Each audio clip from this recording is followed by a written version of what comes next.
Hello friends, स्वागत है आपका यूजीसी नेट हिंदी साहित्य चैनल पे। आज हम पढ़ेंगे इकाई 2। इसमें हम पहले पढ़ चुके थे हिंदी साहित्य का इतिहास। आज उससे संबंधित प्रमुख ग्रंथकार हम ट्रिक के साथ याद करेंगे। इसमें सबसे पहले आते हैं ग्रासा दैतासी। इनके ग्रंथ का नाम है स्थावर ए लिटरेरी एंदो ये हिंदुस्तान। यह 2 भागों में प्रकाशित हुआ था, एक 1839 में और एक 1847 में। किसका ग्रंथ है ये? ग्रासा दैतासी का। इसको हम ट्रिक के साथ कैसे याद करेंगे कि इतवार को हम क्या बना लेंगे? इतवार को क्या लोग क्या खेलते हैं? ताश। ताशी से क्या बना लेंगे? ताश। इतवार को लोग ताश खेलते हैं। पहले कब तक खेलते थे? पहले 3 बजे से लेके 9 बजे तक खेलते थे, पर बाद में जब घर के गुस्सा करने लगे तब कब से कब तक खेलने लगे? 4 बजे से 7 बजे तक। तो इतवार को लोग क्या खेलते हैं? ताश। पहले 3 बजे से 9 बजे तक खेलते थे, अब 4 बजे से 7 बजे तक खेलते हैं।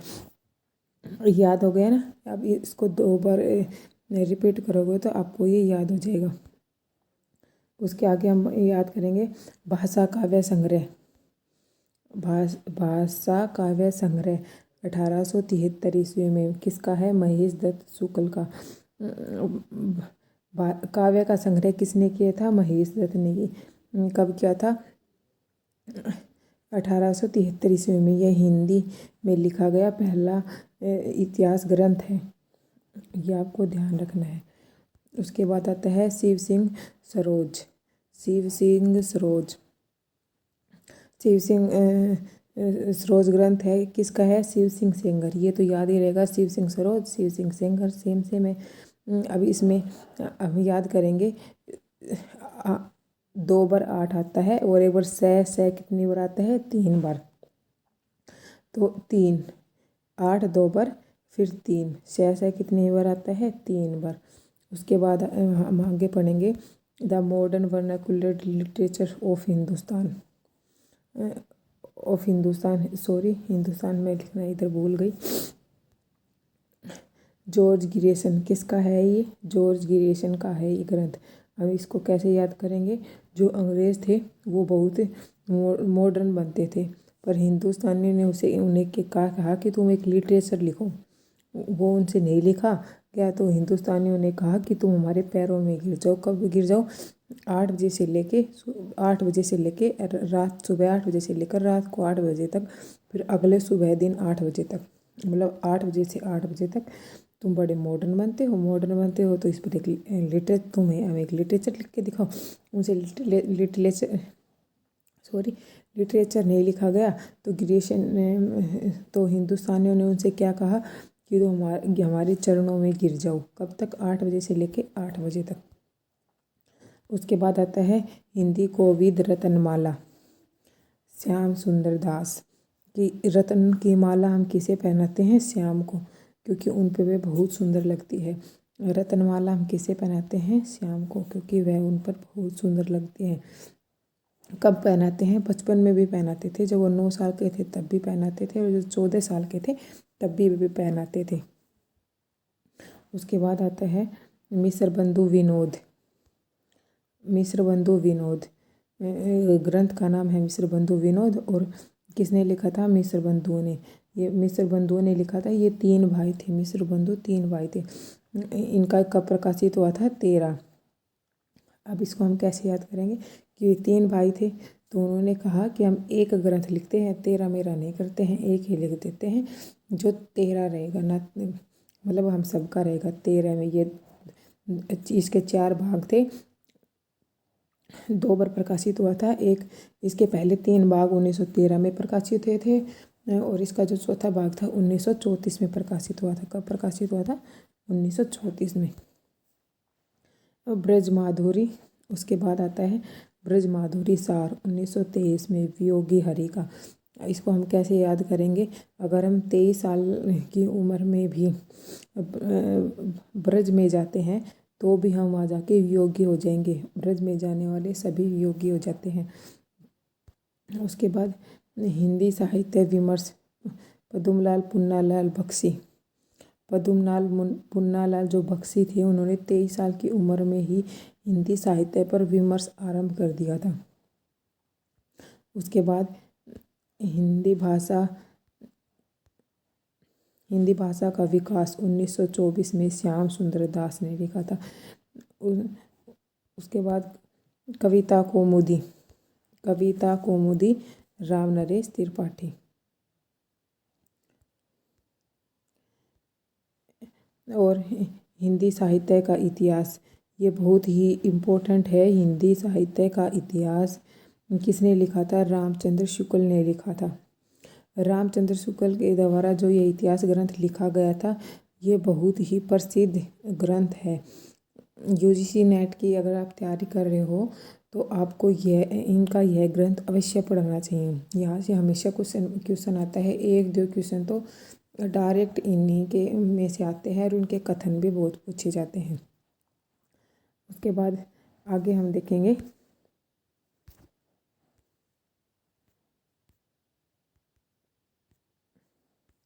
अगला जो हमारा ग्रंथ है वो हिंदी भाषा एवं साहित्य। ये भी किसने लिखा था? हिंदी भाषा एवं साहित्य 1923 में श्याम सुंदर दास। अब इसको हम याद करवाएंगे। देखो, हमने पहले देखा था श्याम सुंदर दास का कौन सा था? रतनमाला वाला। वो कब था? एक 1909 में और एक 1914 में, कि श्याम को हम रत्नों की माला पहनाते हुए उन पर बहुत सुंदर लगती है। उसके बाद इनका जो दूसरा ग्रंथ था वो था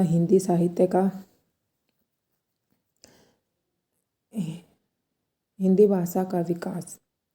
हिंदी भाषा का विकास था वो 1924 ईस्वी था, 23 या 24 ईस्वी था, ऐसा कुछ था। वो था हिंदी भाषा एवं साहित्य। फिर इन्होंने हिंदी भाषा का विकास किया। फिर उसके बाद इन्होंने हिंदी भाषा का विकास करने के बाद क्या लिखा? साहित्य लिखा। कब लिखा? 23 में श्याम सुंदर दास ने। उसके बाद हिंदी साहित्य का आलोचनात्मक इतिहास। जब हमने पहली बार राम को देखा तो हमें उनसे आलोचना हुई। कब लिखा गया था? 1938 ईस्वी में। जब हमने राम को पहली बार देखा या उनके बारे में सुना तो इनकी उन्होंने सीता मैया को छोड़ दिया था, अग्नि परीक्षा मांगी थी, तो हमें उनसे आलोचना होने लगी थी। उसके बाद हिंदी साहित्य की भूमिका 1939 हजारी प्रसाद द्विवेदी। इन्होंने 3 ग्रंथ लिखे गए थे और ये तीनों ग्रंथ ही बहुत ही महत्वपूर्ण हैं। आधुनिक हिंदी साहित्य 1941 लक्ष्मी सागर वाराणसी। ये हमने पढ़ा था। 1887 का जो ग्रंथ था उसका इन्होंने हिंदी अनुवाद किया था। हिंदी काव्य धारा राहुल सांस्कृत्यायन। रीति काव्य की भूमिका डॉक्टर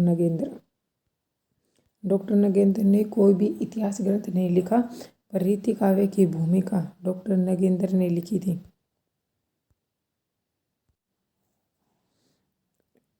हिंदी साहित्य का आदिकाल के 1952 ईस्वी में हजारी प्रसाद द्विवेदी ने लिखा था। उसके बाद हजारी प्रसाद द्विवेदी ने 3 ग्रंथ लिखे थे।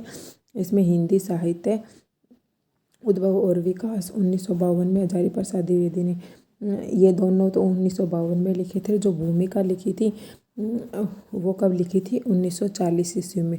हम इनको कैसे याद करेंगे? हजारी प्रसाद द्विवेदी ने लिखी थी कि सबसे पहले तो लिखते हैं भूमिका। हम जब कोई भी किताब लिखना शुरू करते हैं, कोई ग्रंथ लिखते हैं, तो सबसे पहले हम उसके बाद उसकी भूमिका लिखते हैं। उसके बाद उन्होंने हिंदी साहित्य का आदिकाल लिखा, क्योंकि हम साहित्य में सबसे पहले आदिकाल पढ़ते हैं। फिर उसके बाद उन्होंने उद्भव और विकास लिखा। आदिकाल और उद्भव विकास उन्होंने एक साथ लिख दिया था 1952 में। और पहले भूमिका लिखी। भूमिका लिखने के इतने टाइम बाद उन्हें सोचने में टाइम लगा, तो भूमिका कब लिखी? 40 में।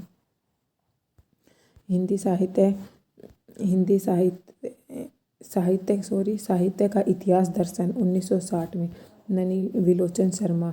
हम किसी भी चीज़ के दर्शन कैसे करते हैं? अपने लोचन से। तो हिंदी साहित्य का इतिहास दर्शन या इतिहास के हम दर्शन कैसे करते हैं, मतलब कैसे देखते हैं, पढ़ते हैं? अपने लोचन से। उसके बाद हिंदी साहित्य का वृद्ध इतिहास, ये 18 भागों में है। 1961 में नागरिक प्रचारणी सभा के द्वारा, मतलब एक बहुत पहले जितने भी ग्रंथ लिखे गए थे उन सबको आधार बनाकर एक बहुत बड़ा ग्रंथ लिखा गया हिंदी साहित्य के इतिहास पर। वो था हिंदी साहित्य का वृद्ध इतिहास। 1961 में किसने लिखा था? नागरिक प्रचारणी सभा के द्वारा। हिंदी साहित्य का वैज्ञानिक इतिहास कब लिखा गया? 1965 ईस्वी में। किसने लिखा? डॉक्टर गणपति चंद्र गुप्त ने।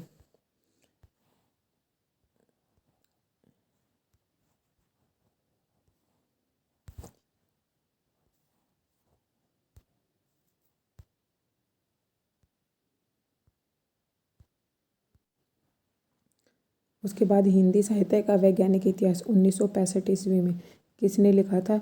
डॉक्टर गणपति चंद्र गुप्त ने। इसको हम कैसे याद करेंगे कि जब गणेश भगवान का सिर काट दिया गया था और उनके शरीर पर उसका हाथी का मुख लगाया गया था, उसमें भी एक नई वैज्ञानिकता थी। तो इसको हम याद रखेंगे। हिंदी साहित्य का वैज्ञानिक इतिहास किसका? गणपति चंद्र गुप्त का। गणपति चंद्र गुप्त का कब लिखा गया था? 1965 ईस्वी में। उसके बाद हम देखते हैं हिंदी साहित्य का इतिहास। 1947 में डॉक्टर नगेंद्र और डॉक्टर हरदयाल ने, जैसे हम यहाँ पढ़ते हैं हिंदी साहित्य का इतिहास डॉक्टर नगेंद्र, डॉक्टर हरदयाल ने। ये डॉक्टर नगेंद्र ने तो लिखा था हिंदी रीति काव्य की भूमिका, पर बहुत सारे जो कवि थे उन्होंने एक साथ मिलकर एक इतिहास ग्रंथ लिखा था जिसका नाम इन्होंने रखा था हिंदी साहित्य का इतिहास। कब लिखा था? 1973 में, जिसका संपादन डॉक्टर नगेंद्र ने किया था। और उसके बाद है हिंदी साहित्य और संवेदना का विकास 1986 में, रामस्वरूप चतुर्वेदी। जैसे हमने पीछे पढ़ा था राम कुमार वर्मा का, कि राम कुमार उसका था हिंदी साहित्य का आलोचनात्मक इतिहास। कब लिखा था? 1934 में। कि राम को हम जब पहले देखते हैं तो हमें उनसे आलोचना होने लगती है, पर बाद में उसके राम के जब स्वरूप को देखते हैं तो उससे हमें संवेदना आती है। उसे राम के स्वरूप को देख कर क्या आती है? संवेदना आती है। 1986 ईस्वी में। उसके बाद है हिंदी साहित्य का दूसरा इतिहास, बच्चन ने। हिंदी साहित्य का दूसरा इतिहास बच्चन ने। हम इसको कैसे याद करेंगे? जो बच्चे होते हैं उन्हें कितनी भी चीज़ दे दो पर उन्हें रहता है कि दूसरी और या और। कब तक? जब तक कि वो 9 साल के नहीं हो जाते। 6 साल से लेके 9 साल तक जो बच्चे रहते हैं उनके में ये चीज़ ज़्यादा रहती है कि और। उसके बाद आता है हिंदी साहित्य का आधा इतिहास। हिंदी साहित्य का आधा इतिहास 2003 में सुमन राजे। सुमन का मतलब होता है पुष्प, फूल। कि हम किसी से प्यार करते हैं और उससे हम कोई पुष्प ना दें तो हमारा प्यार अधूरा ही रह जाता है, आधा रह जाता है। तो हिंदी साहित्य का आधा इतिहास सुमन राजे। उसके बाद हिंदी साहित्य का ओझल नारी इतिहास। उसके बाद हम देखते हैं हिंदी साहित्य का ओझल नारी इतिहास 2012 में, नीरजा माधव। चैतन्य मत और ब्रज साहित्य, प्रभु दयाल। जो चैतन्य मत किसने चलाया था? प्रभु ने चलाया था। इसको हम ऐसे ध्यान रखेंगे। उसके बाद आते हैं राजस्थानी भाषा और साहित्य। राजस्थानी का पिंगल साहित्य, राजस्थानी साहित्य की रूपरेखा। राजस्थानी जहाँ भी आएगा वो किसने लिखा था? डॉक्टर मोतीलाल मेनारिया ने। डॉक्टर मोतीलाल मेनारिया ने। राजस्थान को आपको ऐसे ध्यान रखना है। अगर आपको समझ में आया तो वीडियो को लाइक करें, शेयर करें, सब्सक्राइब करें। ऐसे ही आपको हिंदी साहित्य के नोट्स डेली मिलते रहेंगे। अगर आपको अच्छा लगे तो आप इनको अपनी नोटबुक में उतार भी सकते हैं। और मैंने जो आपको ट्रिक बताई है आप इनको इस वीडियो को 2 बार देखना, आपको समझ में आ जाएगी। फिर आप चाहो तो लिख भी लेना। और ऐसे अगर पूरे साहित्य को आप ट्रिक के साथ याद करोगे तो आपको हमेशा के लिए याद रह जाएंगे।